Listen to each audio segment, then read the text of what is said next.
Yeah, it's a clear indication that this filling station actually wants to get everything better and well prepared to ensure there's smooth ride here for every commuter who comes in to buy fuel.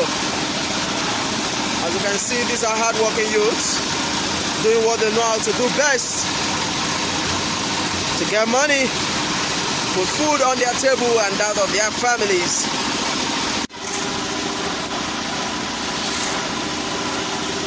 Yeah, this is Nigeria, and as you can see, ongoing here are some form of renovation at a filling station. But basically why I'm filming this is to show you how Nigerian youth hustle to make daily enhancements.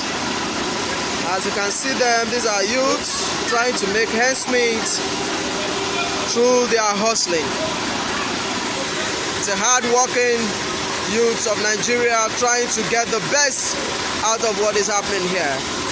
As you can see, the renovation is ongoing. And I must tell you, Nigerian youths are not lazy, as people say. There are people who come out on daily basis to work hard and get at least what they could feed themselves with. Kudos to the Nigerian youths. The election is forthcoming, and we pray a good leader will come to bear and the youths will have a good livelihood other than this.